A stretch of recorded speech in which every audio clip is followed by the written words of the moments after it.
D and Davis to show, and right now we're joined by sports reporter for the Seattle Times, Percy Allen. Follow him at Percy Allen. We definitely got to get into the last dance. And one thing we've been trying to do is not just talk about the Bulls, but especially for us that kind of grew up with it, to talk about the teams they were playing and kind of find out the narrative or the context that was going on in that city and with that team. And lucky enough, we have Percy to join us. How you doing, Percy?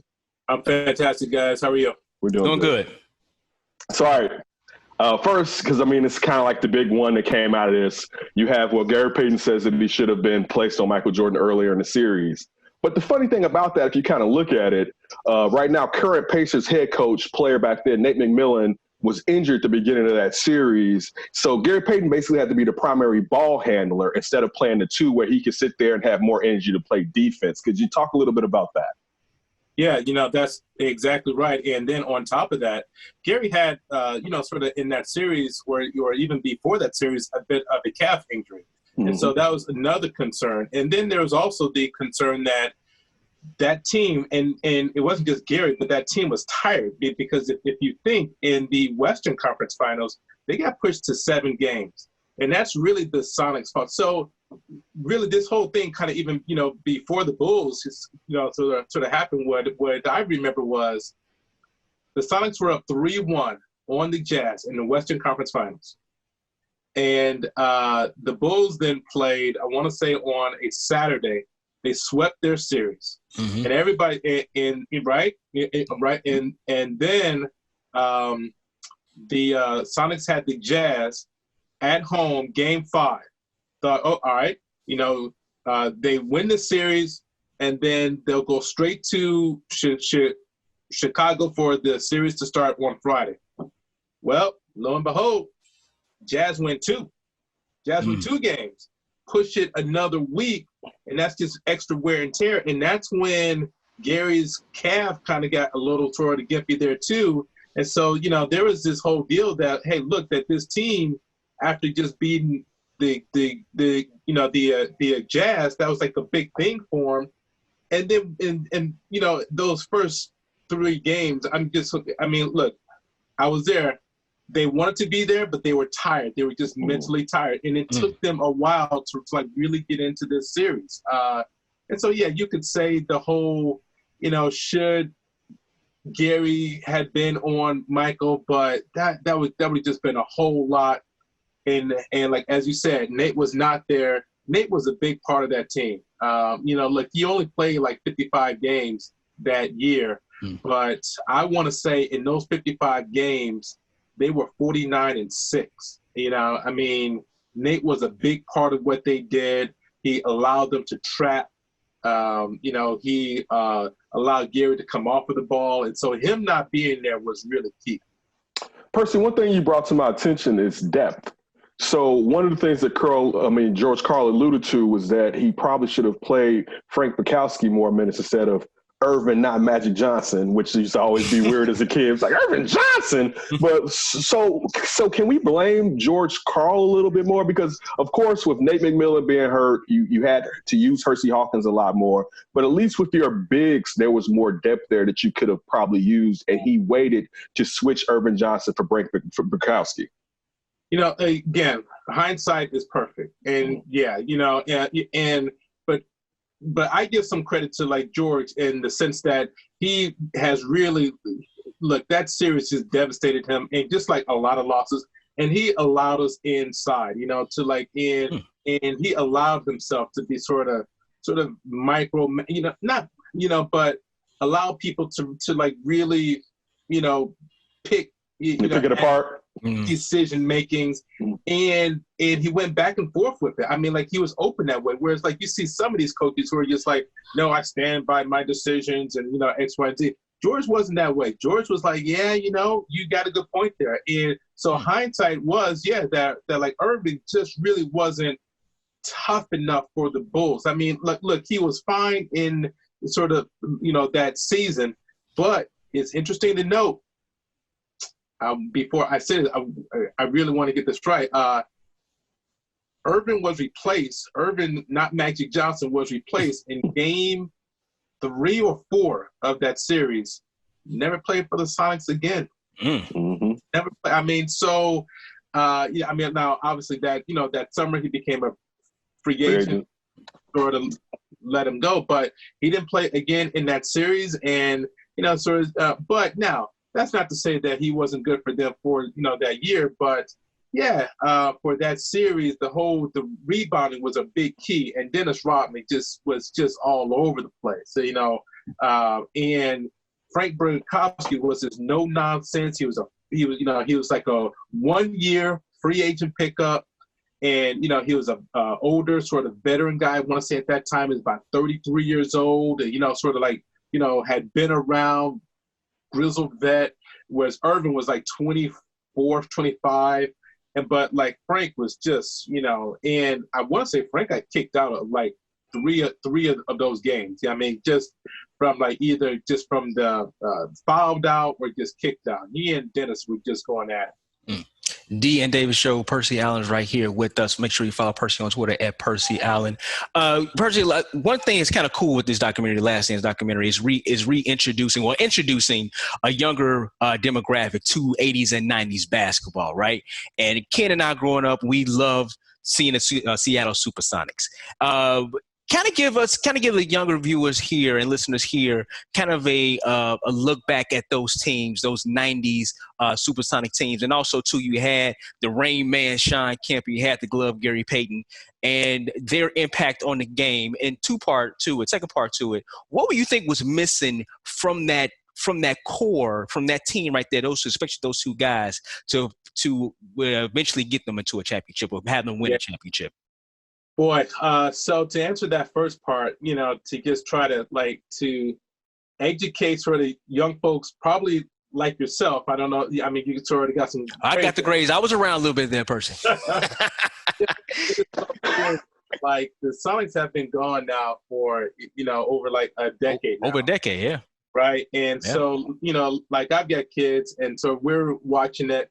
And my kids are growing up and, they have no idea who the Sonics are, and which is so crazy, to me. And for, us folks of a different generation, of a different ilk, like, back in the day, Seattle was just a tough place to play. It was a cool place to play. It was a cool vibe, like the 90s, right? And I hate to sound old. It's like, oh, we had this, but it really was cool, and a lot of it was because of GP and Sean. I mean, they were just. They just played the game in a different type of way, and George had a lot to do with that too because of his defense. But he had the right guys, and GP was just all Sheehan and just Oakland. I mean, like he really brought that Oakland vibe here, and Sean was just perfect for it too. Sean was a Rain Man and just high flying. Yeah. It was,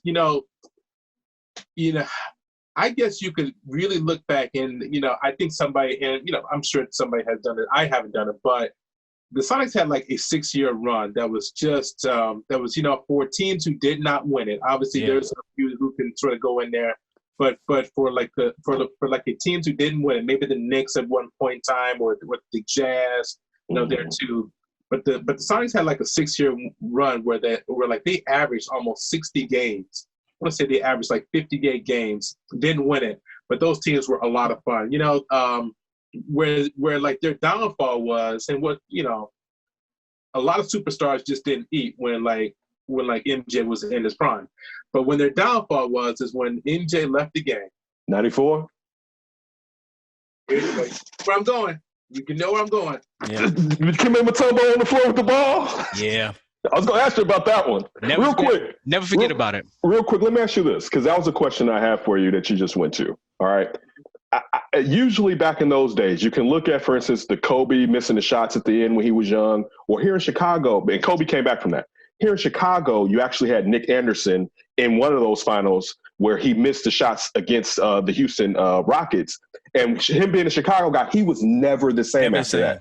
And the crazy thing was, listen, and you got to think now, because for everybody should know, usually at that time, we all kind of had an affinity for Seattle. Like if you're a basketball fan, you like the Seattle Supersonics, especially when GP started to come into his own. When they lost to the eighth seed in Denver, all right, being the first, had the best record in the year, I think they had 63 wins, and they lost to the eighth seed that year, and you still see the Dikembe on the ball. I remember LaFonso Ellis. I remember all those guys. Mm-hmm. You would have never thought they could make it back to the finals after that. And can you talk a little bit about how they got that out of their head, how quickly they got that out of their head to get them back to the finals? Because that would have destroyed a lot of teams on the come up. It took a while, and so it did. And, so I give credit to, again, George Karl, and a lot of people in this town do not want to give him credit, but I also give credit to the general manager, Wally Walker, and to the ownership, because there was a lot of people who thought, just like sort of like kind of what you're sort of hitting at, is that, you know what, they're not going to overcome this, and you may need to blow this up. But to management credit, they say, you know what, we're not going to blow this up. They were close. Yes, that was a devastating loss, but we're going to roll it back. And they rolled it back. And guess what happened? They got knocked out in the first round again. And then you can just imagine that, all right, so then it just became this thing that, they're fun during the so, it's kind of a lot like the Houston Rockets now. That like they're fun during the regular season. They can win during the regular season when there's no pressure. But when the playoffs start, they just crumble. And that was true. And then, if I can, and so now, so you fast forward that. So, like, you've had two really good teams. That 94 team that won 63, as you said, like, had the best record. The next year, they won 57, had a really good record, but they were like the 4 or 5 seed. And so it was kind of like a toss-up there. But they lost it in the first round.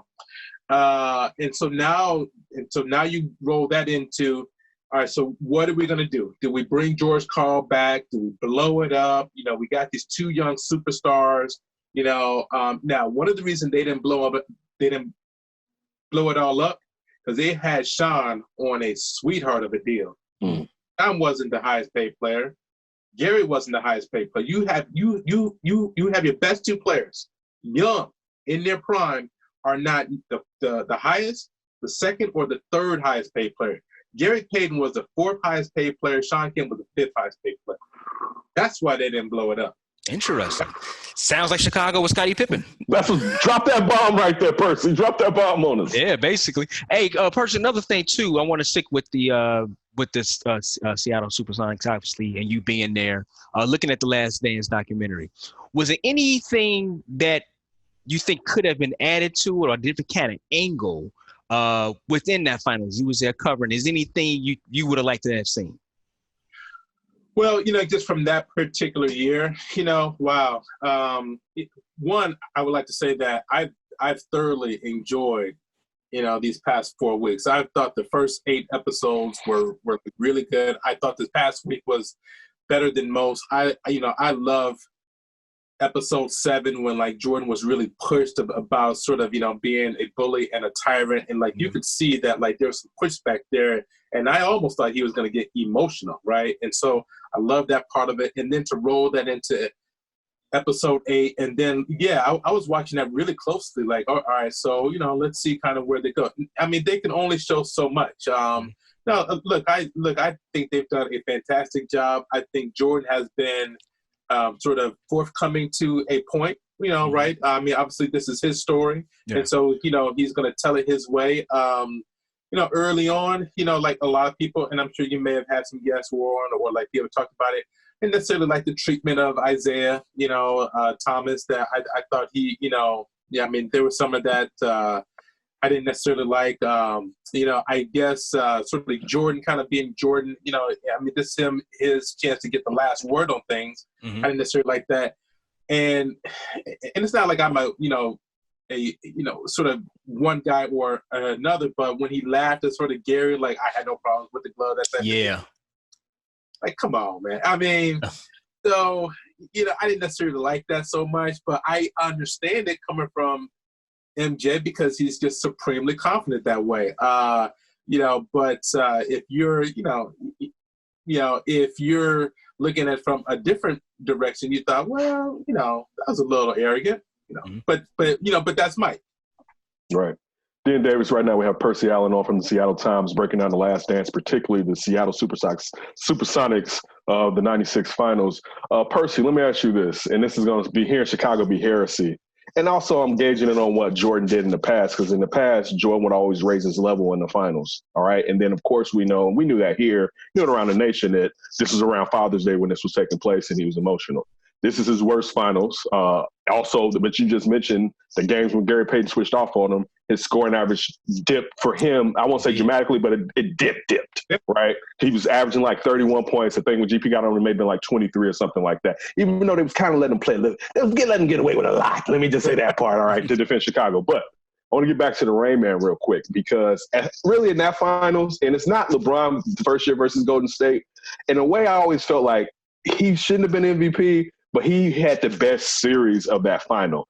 Dennis Rodman would get under the skin of Shaq, Karl Malone, Alonzo Mourning, and all I can remember is Shawn Kemp literally putting him in the rim with him when he was going up. Like, I've never seen someone, and this is before, like, Dennis wasn't the perimeter player that he was in the past, but he was still a decent enough defender. But he would dunk, and Dennis would be hanging on him, and it would be nothing. And this, to me, was the peak of Shawn Kemp, period. This was the best Shawn Kemp we had ever seen. Yeah. Oh, yeah, definitely. And again, it didn't just begin in that series, So the one cool thing about that sort of playoff run was that Shawn kind of came into his own. And, that was happening early on in the season. He was being challenged a lot by George Karl that, like, hey, whose team is this? All right. Like, where are we going to go to? I distinctly remember, and I hate to kind of keep going back to it, but it goes back to that Utah series, the Western Conference Finals, Shawn versus Karl Malone. I mean, and like it was always sort of like this, John Stockton, Gary Payton, Karl Malone, Shawn Kemp thing. I mean, and so that series really was just a war. And that's really one of those series that kind of gets lost in the annals of the greatness of the Bulls, because they overshadowed a lot. I mean, the Bulls won 72 games. People think it's the greatest, team of all time. And so everything else that happened that season, you kind of don't remember. But I'm telling you, that Seattle Utah series was just epic. And Shawn Kemp came into his own. Game 7, Shawn Kemp and like George and Gary, both of them said, "Young fella, it's you," because it wasn't Gary. And look, I like that, and it wasn't gonna be that. Wasn't gonna be Percy. Wasn't gonna be Sam Perkins. They just said, "Young fella, is you, and you got to go after Karl," and he did, and he took it on himself. And so, take all that going into that Chicago series. Shawn was just playing well, and Dennis, for all his, he didn't want none of that smoke. I mean, no, he Shawn didn't. just like, I'm playing. I mean, I am out here playing, and then. What helped Shawn is that Frank Brakowski was going to be that enforcer. Like, if you want to do some shenanigans, he'll get caught up in that. Shawn wouldn't get caught up in none of that. Shawn was just about playing.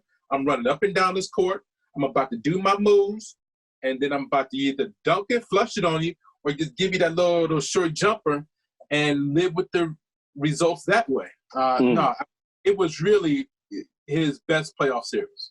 Well, it's funny. We were talking to Kerry Eggers out of Portland, and I brought up this almanac that I used to have, and I was talking about Cliff Robinson in it. But one of the players, and these were guys that were basically like high school guys going in at the back of the book, and Kemp was one of those guys. I think this may have been after he didn't make – was it Texas El Paso? What school did he go to that – he went to one school and got kicked out or whatever, because in a way, he kind of went from high school to the pros as far as he really didn't play in college. Yeah. He went to JUCO, right? Yeah. Was it like a Trinity? Yeah, perhaps it was something. Was it in Texas or regardless? The point. No, okay. It was like in Indiana. Okay. The point that I'm really trying to get at is, for a long period of time, we grew up with, regardless of his skills hadn't been as refined as they had gotten to in 96, because in 96, we're not talking about just dunking. We're talking about the jump shot was popping and everything. And he always had a handle to be a big or whatever. But as kids, we would have thought that was his team, because we're not in the locker room. We don't know necessarily the hierarchy. And at this point, Gary had really came into his own. And also, you had Nate McMillan on the team, who was kind of always a leader. You know what I'm saying? So, one, from us being on the outside, as far as leadership, whose team was it? But also when it comes to Sean Kemp, can you give us some of his positive and negative attributes? Because to be such a phenomenal player, he's really disappeared, and you don't have the same gravitational pull that he once had in the 90s with how just phenomenal he was as a high flyer. Yeah, definitely. So, as far as his strengths and weakness was that he was just this amazing athlete, first of all. I mean, as you said there, 6'8", could run the floor like just effortlessly, could just jump out of the gym. Look, I still remember, and I think I was back in college at that time, with the 92 slam dunk contest and just some sailing, I mean, that was that was one, to me, again, one of the top 5 all-star dunks that people don't even remember. So in terms of the locker room, that's interesting there, and, I hate to sort of be on the fence with this, but I'll say that it was Gary's team, but in many ways it was Nate's locker room, if that makes sense. It does. Right? Yeah. Look, Gary's just this force of nature. I mean, you just gotta. I mean, you have to. Gary's just going to be Gary. Gary fills up a room. Gary has a personality that is just big, and especially back then. I mean, number 1 overall draft pick. Coming out of Oregon State. I mean, Gary was just this force of nature. Nate was just cool and even keeled, and could connect to different parts of the locker room, whether you're from a small rural town or from a big city. Nick could get you that way. Gary was big city, Oakland, and he came at you one way, and so so it was his team. But Nate, and you can even say Sam Perkins, because Sam was sort of older back then. Nate, Sam Perkins, and like Detlef Schrempf, they were the old sort of veterans that kind of kept things sort of even keeled, because Gary and George Karl would always just clash. And so that's kind of going back to kind of when you guys asked, like, what kind of kept this team from, winning? A lot of it had to do with just the maturity and the makeup that, like, George Karl will also put, and admit to that, like, he liked a little bit of chaos, and that was also the NBA of that time. So we getting a glimpse of Michael Jordan and how he ran his team. He wasn't the only one. I mean, there was fights across the league that year. It was just a different time. And so with this group, there was a lot of headbutting. There was a lot of egos. There was a lot of, playing for sometimes the wrong reasons, playing for that contract instead of playing for your team. And so that happened. And so they had to grow and sort of get there. And they had that 6-year run where it's like, and again, talking of the contracts, that year, Gary was just underpaid. He knew it and everybody knew it. Sean was underpaid. He knew it and everybody knew it. And their contracts were coming up. And so, they were just waiting their time. Now, Percy, we all know the history of the Seattle Supersonics. They were up there. Kevin Durant was drafted by them, but obviously they went down to Oklahoma City. You're still there. One thing that's really jumping out to me, at least with looking at social media, I was watching the last couple of episodes, was a lot of people saying, we said it before, like how big of a market and how crazy of a basketball and great basketball city Seattle is. You're there on the grounds. Have you heard any mention of the NBA trying to make a return back to Seattle?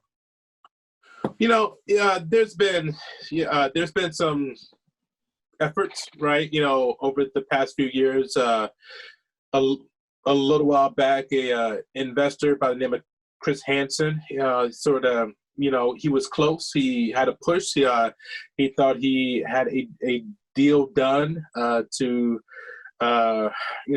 bring the Sacramento Kings to Seattle, and it looked like it would happen, but David Stern, may he rest in peace, just didn't want that to happen. And it didn't happen. And a lot of people here are really bitter about that because they blame David Stern in the first place for letting the team leave. Mm-hmm. And then on a second turn, when it seemed like Seattle had a avenue to get a team, he wasn't in favor of that. I'm not going to say he blocked it, but he wasn't in favor of it. And we all kind of know that if David didn't make it happen, it wasn't going to happen. And so since then, since that all fell apart, Chris Hansen still owns a lot of that property downtown that is perfect for development, but with no team sort of insight, no sort of pathway, no easy pathway. I don't see expansion happening. I just don't. I mean, perhaps you guys have heard otherwise, but I just don't see expansion happening with this league, especially not until the next collective bargaining sort of comes up. And so then you're talking about relocation of some sense, and I don't know if the appetite is there either. And also keep in mind that one of the sort of biggest basketball fans that was in Seattle, Steve Ballmer, who was a part of that Chris Hansen sort of group there, he has since left that group, and we know what he did. He went to L.A. and he bought the Clipperds. And so, that took away a big sort of, personality and not, sort of talking about sort of the finances that he brings to the table. And so I would like to be optimistic, but I don't see it happening anytime soon. Dean Davis with Percy Allen from the Seattle Times. Percy, getting back real quick to George Karl. George Karl was really on the come up and was a top flight coach at the time in Seattle, moved around a couple of places, but you kind of look at some of the stuff that happened as far as some of the comments that he made, I believe in his book about like Carmelo and J.R. Smith. Like, how do you view his coaching legacy for the most part, I think is the question. You said that he was pretty open and open for a head coach compared to other coaches. So how do you, someone that's been up close and personal with him, view his coaching legacy? I think of George Karl as just a tough dude. It's so interesting because I've sat in his coach's room, and I mean, like all of us have done it, right? To just sit down with these guys before the games, and I've done that so many times, and so I'm a little biased in the aspect of that.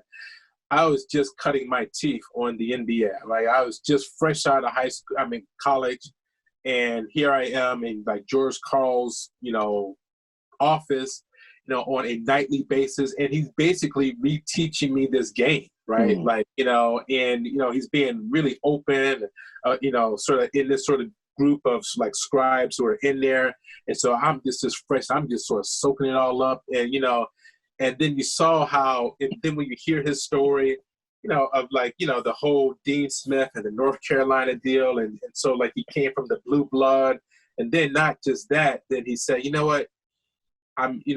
he wasn't sort of given like this golden path to the league. He went off and just did his own thing. He had to do that, right? Like he had to go overseas and to really cut his teeth that way. He did the CBA route. CBA. I mean, can you even, he did the CBA route for years. Like this guy loved basketball and just loved teaching the game, especially young people. Didn't matter who you were. Now, to like that regard, as I said, so two things can be true too. George also was just this antagonist, right? I mean, just with his players, right? He just, like, he had an idea of how the game should be played back then, that like you had to be physically tough, and, in a certain sense. And he liked those types of players. I also like the aspect that like George Karl, I believe, was a visionary in the sense of how he embraced a style of play defensively that really not a whole lot of people were like doing it back then. And it was Bob Kloppenberg's defense. Bob Kloppenberg, one of the architects of this game. And he was an assistant under George Karl. And it was Kloppy who just said, you know what? He was this defensive whiz, and it was all about traffic. It was in basically. And then at that time, there was rules about what you can and cannot. Obviously, you couldn't play zone, but a Kloppy system, it was basically, you got close to playing his zone. Yeah. He was cheating. No, he wasn't cheating. Okay.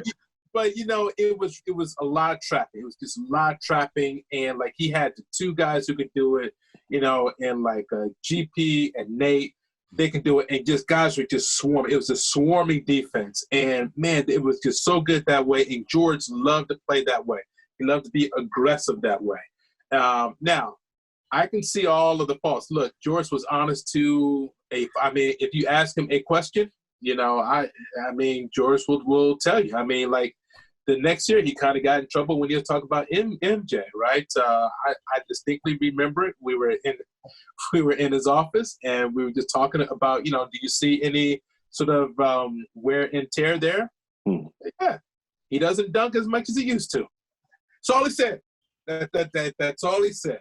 He doesn't dunk that. Like he basically is taking more jumpers than normal.